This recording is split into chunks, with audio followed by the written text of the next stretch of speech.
నమస్కారం స్నేహితులారా, ఈరోజు మనం మాట్లాడబోతున్నది ఒక మహానుభావుని గురించి.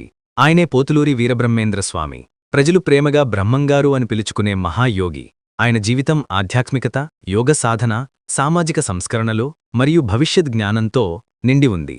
ఈ వీడియోలో మనం ఆయన జీవిత చరిత్రను వివరంగా తెలుసుకుందాం.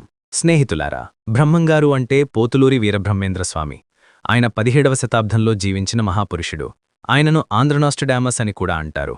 ఎందుకంటే ఆయన చెప్పిన భవిష్యత్ సంఘటనలో ఇప్పటికీ జరుగుతున్నాయి. ఆయన జన్మించినది సాసే 1608లో, మరణించినది సాసే 1693లో. కాని ఆయన మరణం కాదు, జీవసమాధి పొందారు. ఆయన వృత్తి కాలజ్ఞాన బోధకుడు, యోగి, సమాజ సంస్కర్త. ఆయన రచించిన కాలజ్ఞానం తాళపత్రాలు ఇప్పటికీ కందిమల్లయ్యపల్లెలో ఉన్నాయి. బ్రహ్మంగారు విశ్వబ్రాహ్మణ కులంలో జన్మించారు. ఆయన తల్లిదండ్రులు పరిపూర్ణయాచార్యులు మరియు ప్రకృతాంబ. ఆయన జన్మ గంగానది తీరంలోని బ్రహ్మాండపురంలో జరిగింది. కాని జనశ్రుతి ప్రకారం ఆయన తల్లి గర్భంలో ఉన్నప్పుడు పరమశివుడు కలలో కనిపించి విష్ణువు కుమారుడిగా జన్మిస్తాడని చెప్పాడు. నవమాసాలు నిండిన తర్వాత సరస్వతీనదీ సమీపంలో మగబిడ్డను ప్రసవించింది. అది కీలక నామ సంవత్సరం కార్తీక శుద్ధ ద్వాదశి. మరుసటి రోజు తండ్రి మరణించాడు. తల్లి అత్రిమహాముని ఆశ్రమంలో బిడ్డను అప్పగించి తాను కూడా మరణించింది. ఆ బిడ్డను అత్రిముని పాపాగ్ని మఠాధిపతులైన వీరభోజయాచార్యులు మరియు వీర పాపమాంబలకు అప్పగించాడు. వారు సంతానం లేని దంపతులు. ఆ బిడ్డకు వీరప్పయాచార్యులు అని పేరు పెట్టారు. చిన్నప్పుడే ఆయన కాళికాంబ సప్తశతి రచించి అందరినీ ఆశ్చర్యపర్చాడు. 10వ ఏట తండ్రి మరణించాడు. తర్వాత దేశాటనకు బయలుదేరాడు. తల్లిని అనునయించి జ్ఞానబోధ చేశాడు. శరీరం ఆకాశం, గాలి, అగ్ని, భూమి, జలం అనే పంచభూతాలతో చెయ్యబడింది. జ్ఞానేంద్రియాల ద్వారా ప్రకృతితో సంబంధమేర్పడుతుంది. అహం జనిస్తుంది. ఆత్మ సాక్షిగా ఉంటుంది. బుద్ధి జీవుని నడిపిస్తుంది. కర్మ బుద్ధిని నడిపిస్తుంది. ఇలా చెప్పి తల్లిని ఒప్పించాడు. ఆయన దేశాటనలో హిమాలయాలు, తిరుపతి, శ్రీశైలం, అహోబిలం వంటి పవిత్ర క్షేత్రాలు సందర్శించాడు. అక్కడ భక్తులకు ధర్మబోధ చేశాడు. కరప జిల్లాలోని కందిమల్లయ్యపల్లెలో మఠం స్థాపించాడు. అక్కడే కాలజ్ఞానం రచించాడు. ఇది శ్లోకాలు, పద్యాలు, వచన రూపంలో ఉంది. నంద్యాల, పెద్ద కుమెర్ల వంటి ప్రాంతాల్లో నివసించి ప్రజలకు బోధ చేశాడు. ఆయన వివాహం గోవిందమ్మతో జరిగింది. వారికి 5గురు కుమారులు: సిద్ధలింగయ్య, గోవిందయ్య, పోతులూరయ్య, శివరామయ్య, ఓంకారమయ్య. ఒక కుమార్తె వీరనారాయణమ్మ. గృహస్థాశ్రమం వదిలి యోగసాధనలో మునిగాడు. సామాజిక సంస్కరణలకు ప్రాధాన్యత ఇచ్చాడు. కుల వ్యవస్థను వ్యతిరేకించి సమసమాజ నిర్మాణానికి కృషి చేశాడు. ఒక సంఘటన: కక్కయ్య అనే భక్తుడి భార్య మరణించింది. బ్రహ్మంగారు మంత్రజలంతో ఆమెను బతికించి కక్కయ్యను శిష్యుడిగా స్వీకరించాడు. నంద్యాలలో విశ్వబ్రహ్మణుల అహంతారాన్ని పోగొట్టాడు. అహోబిలంలో దైవదర్శనం పొందాడు. కడప నవాబుకు మహిమలు చూపించాడు. గుర్రం గర్భంలోని పిల్లను బయటకు తీసి తిరిగి బతికించాడు. పుష్పగిరి, కర్నూలు నవాబులకు కాలజ్ఞానం చెప్పాడు. దొంగలను శక్తిహీనులను చేసి తర్వాత క్షమించి జ్ఞానమిచ్చాడు. కులమతాతీతంగా ప్రవర్తించాడు. దూదేకుల సిద్ధయ్య అంటే సైదును ప్రత్యేక శిష్యుడిగా స్వీకరించాడు. కడప, బనగానపల్లె, హైదరాబాదు, కర్నూలు నవాబులను శిష్యులుగా చేశాడు. యోగసాధనలో మహానిపుణుడు. ఆయన హిమాలయాల్లో తపస్సు చేశాడు. అనేక పవిత్ర క్షేత్రాలు సందర్శించాడు. కందిమల్లయ్యపల్లెలో మఠం స్థాపించి అక్కడ నివసించాడు. ఆయన అద్భుతాలు అనేకం. 1. సిద్ధయ్యకు జ్ఞానోపదేశం చేశాడు. సిద్ధయ్య ఆయనతో చర్చ ప్రారంభించాడు. స్వామి, ఈ సమస్త సృష్టికి కారణభూతుడెవరు? బ్రహ్మంగారు వివరించారు. పరమాత్మే సృష్టికర్త. ఆత్మజ్ఞానం సాధనతో లభిస్తుంది. మరొక అద్భుతం: కక్కయ్య భార్య మరణించింది.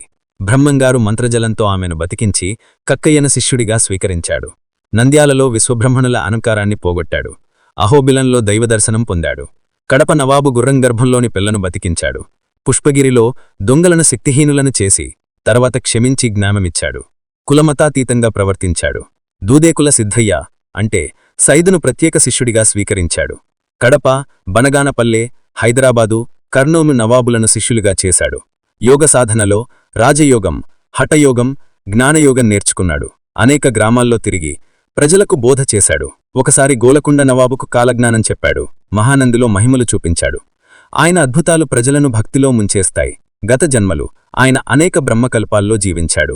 బ్రహ్మలోకంలో భైరవుడిగా, వెండికొండలో పాలకుడిగా, మాధవుడి వరంతో పంచముక్తి పొందాడు. 99,662 బ్రహ్మకల్పాలు చిరంజీవిగా జీవించాడు. 10వ అవతారంలో కనిగిరిలో జన్మించి 70 లక్షల బ్రహ్మకల్పాలు జీవించాడు. ఆయన సమాధి ముందు సిద్ధయ్యకు దర్శనమిచ్చి దండకమండల పాదుకలు, ముద్రిక ప్రసాదించాడు. కందిమల్లయ్యపల్లెలో చింతచెట్టు కింద 14,000 కాలజ్ఞాన పత్రాలు దాచాడు. ఆ చెట్టు ఇప్పటికీ అశుభ సూచనలిస్తుంది. పూలు రాలిపోతాయి, కాయలు నల్లగా మారతాయి, గడ్డ నుండి రక్తం కారుతుంది. నిత్య దీపారాధన జరుగుతుంది. కాలజ్ఞానం, భవిష్యత్ జ్ఞానం. బ్రహ్మంగారు ప్రధాన రచన కాలజ్ఞానం. ఇందులో భవిష్యత్ సంఘటనలు, నదీ విపత్తులు, రాజకీయ మలుపులు, సామాజిక మార్పులు, బాబాల రాకం మొదలైనవి చెప్పబడ్డాయి. ఈ తాళపత్రాలు కందిమల్లయ్యపల్లె, ముడుమాల, కడపరంగరాజు మఠం వంటి చోట్ల ఉన్నాయి.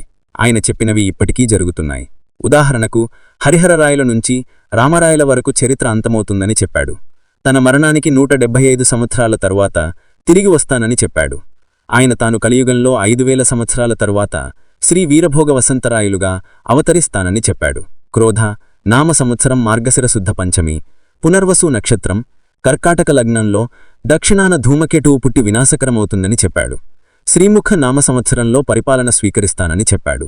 కొన్ని ప్రధాన భవిష్యత్ నిదర్శనాలు: ఉప్పుకుండూరు చెరువు కింద ఉత్పాతాలు, 14 నగరాలు జలప్రవాహాలతో దెబ్బతింటాయి.